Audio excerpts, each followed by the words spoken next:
A esta clase última sobre vasculitis, vasculitis ANCA o asociadas a anticuerpos anticitoplasma de neutrófilo. En esta clase vamos a hablar de la panarteritis microscópica muy superficialmente porque ya lo hemos visto cuando hablamos de la panarteritis nudosa y nos vamos a centrar en la granulomatosis poliangética y la granulomatosis eosinofílica con poliangeitis.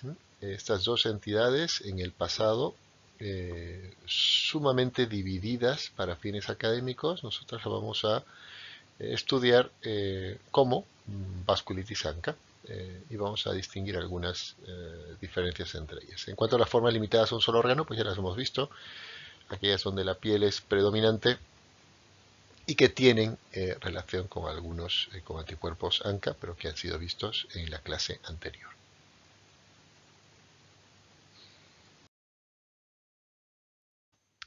Un breve recordaris de las vasculitis que ya hemos revisado según la clasificación en función del tipo de vaso que afectan.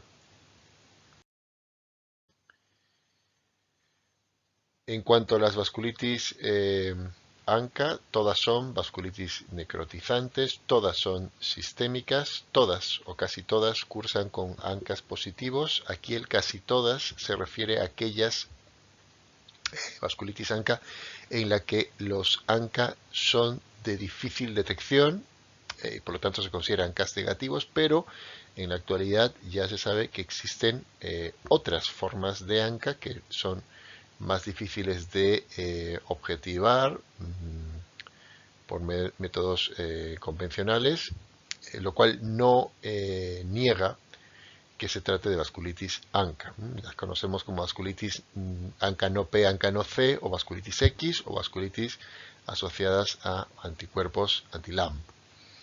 Todas son graves, aunque el curso clínico puede ser variable, desde insidioso hasta fulminante.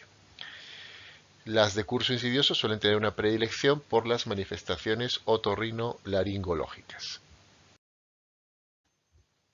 Estas son las que vamos a revisar, pero fundamentalmente la granulomatosis con poliangeitis, antes conocida como granulomatosis de Wegener, y la granulomatosis eosinofílica con poliangeitis, antes conocida como Churg-Strauss. Como podéis ver, son enfermedades con una prevalencia muy bajita. La mortalidad, sin embargo, alcanza alrededor del 30%. La edad de máxima incidencia está entre los 65 y los 70 años. En cuanto a la patogenia, como suele ocurrir, factores genéticos, condicionantes y agentes ambientales con cierta exposición antigénica actúan como desencadenantes de una respuesta inmunoinflamatoria en la que se va a producir un fallo de la regulación de las células T, producción de los anticuerpos ANCAS y otros anticuerpos implicados que son los dirigidos a las proteínas de membrana lisosomal, conocidos como LAMP, concretamente LAMP2, con lo cual no podemos decir que solamente hay dos tipos de ANCA, aunque se conocen bien dos tipos, sino que también hay otros anticuerpos implicados que se conocen como los LAMP2. Aquí tenemos un ejemplo de ANCA citoplasmático, por supuesto esto es una inmunofluorescencia. Y estos son neutrófilos, se les distingue muy bien pues por el aspecto arrillonado del núcleo. Aquí tendríamos los anticuerpos ANCA-P de perinucleares y aquí tenemos los ANCA-LAMP. En cuanto a la fisiopatología, se contemplan dos procesos o fases. Primero, la formación de granulomas epitelioides en el tracto respiratorio. Recordad que es aquí donde se produce la formación de granulomas. Una respuesta TH1 frente a un antígeno desconocido a partir de una célula TH0. TH0 significa no activada. La vía TH1 induce la actividad TH17, que es la que favorece la autoinmunidad, y a su vez tiene que haber defectos en la población de linfocitos T CD8 o linfocitos T reguladores, ¿no? Cuando se produce esta triada de elementos es que se desarrollan anticuerpos e inflamación vascular con afectación orgánica más extensa. Y es aquí donde ya nos encontramos en la vía TH2. Recordad que la vía TH1 era la vía que en condiciones fisiológicas nos protegía de los patógenos intracelulares y la vía TH2 de los extracelulares. Pues como podéis ver, en la fisiopatología de las vasculitis incurren en ese orden las dos vías.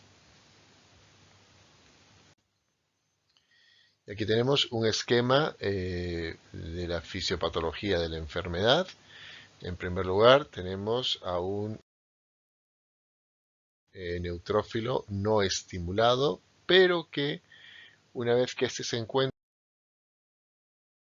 en un ambiente proinflamatorio, los antígenos se mueven a la superficie celular y estos son los que atraen a los anticuerpos ANCA.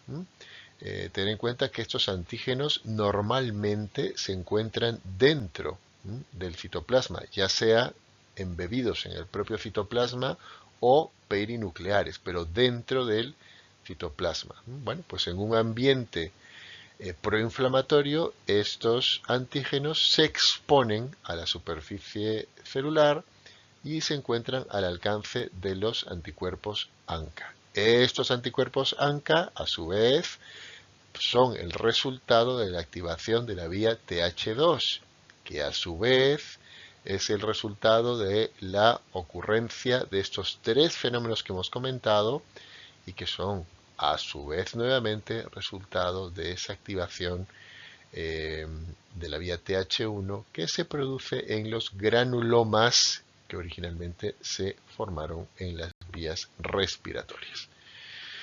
Bueno, pues una vez que esos anticuerpos alcanzan esos antígenos de superficie, el neutrófilo es atraído por los antígenos de adhesión que se encuentran en el endotelio y de inmediato se activan las vías alternativas del complemento que resultan en una amplificación de la vía inflamatoria concretamente mediada por la fracción C5A. Esto produce un fenómeno de apoptosis y necrosis de los neutrófilos y de las propias células endoteliales. No hace falta decir que cuando nos encontramos en una región de vasos pequeños, la destrucción del endotelio es sinónimo de destrucción del vaso por completo y pues esto conduce a la isquemia distal. En resumen, el responsable fisiopatológico es el linfocito T, que desencadena una respuesta primero TH1 y luego TH2. La ejecución de la respuesta TH2 es la que provoca la perpetuación de la enfermedad, por lo tanto, el eje de la enfermedad acabaría siendo el linfocito B, que es el responsable de los anticuerpos, y esto implica que en el tratamiento exista una buena respuesta a las terapias anti-CD20, mejor dicho, terapia anti-linfocito B. ¿De dónde salen los ANCAs? Del linfocito B.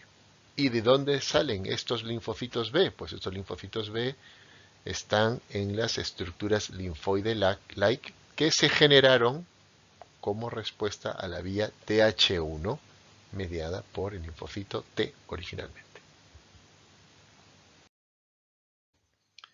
¿Qué funciones cumplen los ANCAs? Pues los ANCAs en condiciones normales son responsables de activar neutrófilos y monocitos, pero ni activan a todos los neutrófilos ni activan a todos los monocitos, sino solamente aquellos que previamente hayan sido expuestos a ambientes proinflamatorios. Un ambiente proinflamatorio es un ambiente en el que existe concentraciones elevadas de TNF-alfa. Los neutrófilos expuestos a este ambiente expresan la proteinasa 3, PR3, o mieloperoxidasa, y eso los hace susceptibles a ser activados por los ANCAs. ¿Qué hace un neutrófilo activado por un ANCA? Pues activan la vía alternativa del complemento, concretamente C5A. Inducen la adhesividad de los neutrófilos en el endotelio, consecuencia de lo cual se produce la opsonización y necrosis tanto del neutrófilo cuanto del endotelio. Es un recordar de lo que acabamos de revisar. Las manifestaciones clínicas de las vasculitis ANCA son las que tenemos delante, salvo en las formas localizadas. Las vasculitis ANCA cursan con síntomas constitucionales como fiebre, astenia, anorexia y decaimiento, que son síntomas que deberíamos añadir a esta tabla, que es más bien de manifestaciones clínicas por aparatos y sistemas, ¿no? Es apropiado destacar que a nivel de los nódulos pulmonares, los de la enfermedad eosinofílica con poliangeitis son no cavitados, mientras que los de la granulomatosis poliangeitica son cavitados, ¿no? Cosa interesante de la nodulosis pulmonar. También comentar que las manifestaciones otorrinolaringológicas de la granulomatosis poliangeitica son mucho más frecuentes que los de la granulomatosis eosinofílica con poliangeitis. Y también comentar que un cuadro clínico característico de la granulomatosis eosinofílica con poliangeitis es, por supuesto, la presencia de eosinofilia en sangre periférica y la clínica de asma refractaria, ¿no? O sea, diagnósticos previos de asma refractaria en la adolescencia o en la infancia. El resto de manifestaciones no pueden circunscribirse a una sola de las dos enfermedades. Por eso es que conviene estudiar a las dos en simultáneo. En cuanto a los hallazgos de laboratorio, los ANCAs, que se obtienen por medio de inmunofluorescencia indirecta a nivel del citoplasma de neutrófilo. Ya sabemos que pueden estar dentro del propio citoplasma, navegando en él o en la periferia del núcleo. Una vez detectados, se requiere determinar por enzimo inmunoensayo el antígeno correspondiente. Si son anticuerpos anti-PR3, hablamos de los CANCA, y estos son propios de la glomerulonefritis, de la granulomatosis con poliangeitis. Y si hablamos de anticuerpos contra la mieloperoxidasa, pues en ese caso estamos hablando de los ANCAS-P, que no son específicos de ninguna de las dos formas de granulomatosis. Reactante de fase aguda, por supuesto, elevados, y en la granulomatosis eosinofílica con poliangeitis, pues habrá una eosinofilia del orden de 1000 a 1500 eosinófilos por microlitro. En cuanto a la histopatología, destacar el hallazgo de necrosis fibrinoide, que es lo más característico de las vasculitis ANCA. Por supuesto, inflamación de paredes de vasos pequeños y medianos, inflamación perivascular, granulomatosa o no. En la granulomatosis eosinofílica con poliangeitis puede verse infiltrado eosinofílico, pero ni es específico ni es constante. Y en el riñón se puede apreciar una glomerulonefritis necrosante segmentaria con formación de semilunas pausinmune. Para establecer el diagnóstico, lo primero es sospechar la existencia de una vasculitis ANCA, y esto se debe hacer ante un asma refractaria con artritis, un síndrome pulmón-riñón, una púrpura palpable, una mononeuritis, una rinosinusitis u otitis media recurrentes, nódulos pulmonares múltiples no malignos, Y en segundo lugar, una vez establecida esa sospecha, determinar la existencia de ANCAS. Y en tercer lugar, para confirmar el diagnóstico, realizar una biopsia. Hay que decir que la ausencia de anticuerpos antimieloperoxidasa o anti-PR3 no descartan que se trate de una vasculitis por las razones que hemos comentado con relación a los anticuerpos X, anticuerpos ANCANO P, ANCANO C o anticuerpos LAMP2.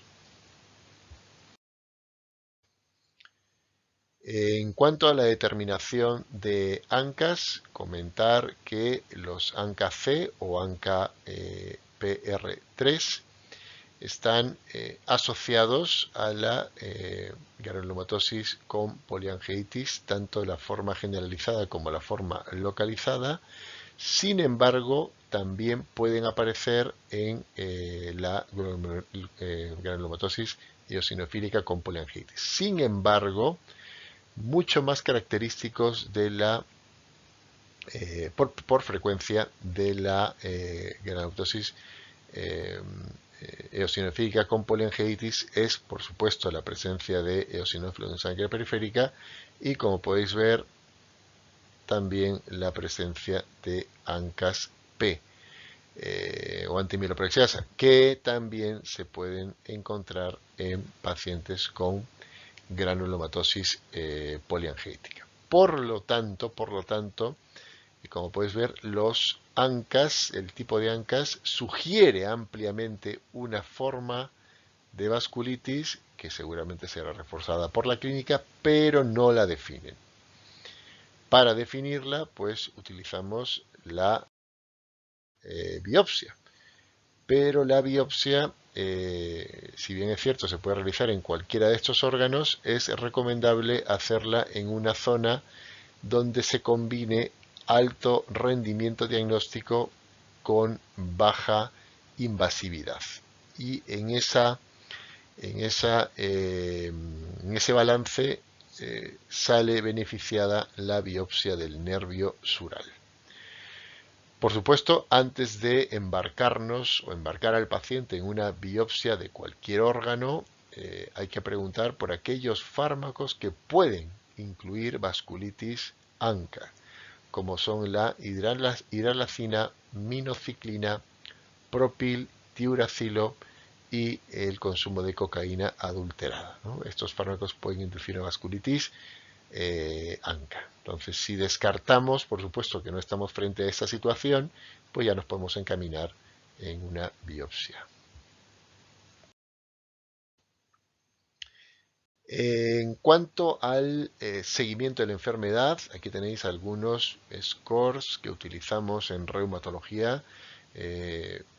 Yo quiero dirigir vuestra atención al BVAS y al FFS. El BVAS es el score de actividad de la enfermedad y el FFS es el score de mortalidad.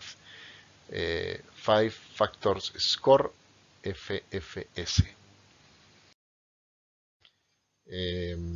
Aquí abajo lo tenemos, el score de 5 factores que predicen mortalidad. Fijaros, todos son factores, tradicionalmente negativos, excepto uno, que es el otorrinolaringológico, por dos motivos, ¿no? Primero, porque la ausencia de afectación otorrinolaringológica, primero, retrasa el diagnóstico y segundo, hace más probable una forma más severa de la enfermedad. En cuanto al tratamiento de las vasculitis ANCA, empezamos con que el eje del tratamiento, el fármaco esencial, son los corticoides, la prednisona, dosis variables, hasta 1 miligramo por kilo de peso. Hay dos fases de tratamiento y esto es inherente a aquellas patologías reumatológicas de cierta gravedad, la fase de inducción y la fase de mantenimiento. El objetivo de la fase de inducción es alcanzar la remisión y el objetivo de la fase de mantenimiento es evitar las recidivas, es decir, mantener al paciente en remisión. En cuanto a la fase de inducción, vamos a comentar la terapia clásica, luego haremos de la terapia alternativa, pero vamos a hablar primero de la clásica. Prednisona 1 miligramo por kilo durante el primer mes y luego se procede a reducir la dosis de forma progresiva a lo largo de 6 a 12 meses. Ciclofosfamida oral, 2 miligramos por kilo, que se debe mantener hasta 3 meses después de haber conseguido la remisión, esperando los primeros efectos que se produzcan entre las 2 a 4 primeras semanas. Esta sería la terapia de inducción clásica y tiene una tasa de éxito global del 80%. Es decir, asociamos prednisona y ciclofosfamida. Muy bien. ¿Cuáles son los problemas de la terapia clásica de inducción? Pues primero que la dosis acumulada de ciclofosfamida oral superior a 35 gramos duplica el riesgo de neoplasia en general. 9 veces más el de cáncer de vejiga, recordemos la cistitis hemorrágica como efecto adverso de la ciclofosfamida, y 11 veces más el linfoma. A su vez, aumenta el riesgo de infección grave. Como propuestas alternativas tendríamos la ciclofosfamida en pulsos, pero ajustada a peso o a superficie corporal, lo cual ahorra alrededor del 50% de la dosis. Y la otra opción, como alternativa, es utilizar glucocorticoides solos o otros inmunomoduladores en las formas vasculíticas ANCA leves moderadas. Las propuestas de alternativas, tanto de la ciclofosfamida en pulsos como el uso de glucocorticoides solos o de otros inmunomoduladores, viene sustentado por este artículo de reciente publicación y que se conoce como el estudio Cyclops. Lo traigo simplemente por el hecho de que en alguna convocatoria MIR se hizo alusión a este estudio y bueno, pues aunque no se ha repetido, lo traigo para que sepáis el nombre del ensayo clínico que sustenta las alternativas al tratamiento de la terapia, el tratamiento clásico de la fase de inducción del tratamiento de las vasculitis ANCA. Aquí tendríamos un resumen de esa primera fase de inducción, donde tendríamos justo aquí a la mitad el manejo, la terapia clásica. Aquí, como podéis ver, en las formas más graves, cuando tenemos una creatinina mayor de 5,6, no solamente tenemos la terapia clásica, sino que incluimos también la plasmaféresis. Y en formas más leves, pues podemos utilizar la prednisona más metotrexato, ¿no?, como otro inmunomodulador distinto de la ciclofosfamida, o los pulsos de ciclofosfamida. Una vez que alcanzamos la fase de remisión, pues ya nos centraríamos en la fase de mantenimiento.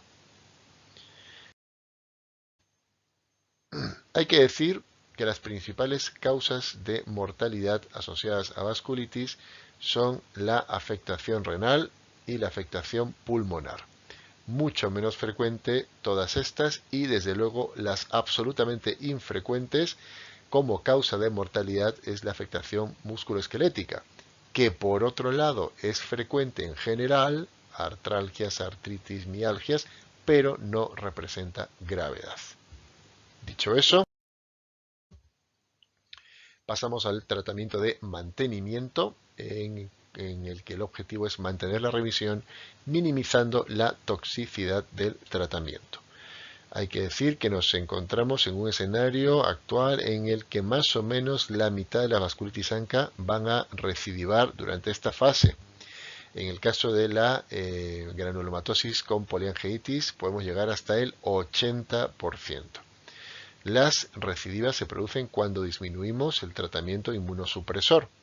Hay un estudio que se llama el Cicazarem que demuestra la utilidad de la terapia secuencial. Por ejemplo, si hemos utilizado ciclofosfamida, pues pasar a azatioprina en lugar de mantener la ciclofosfamida en monoterapia, y esto reduce la las recidivas.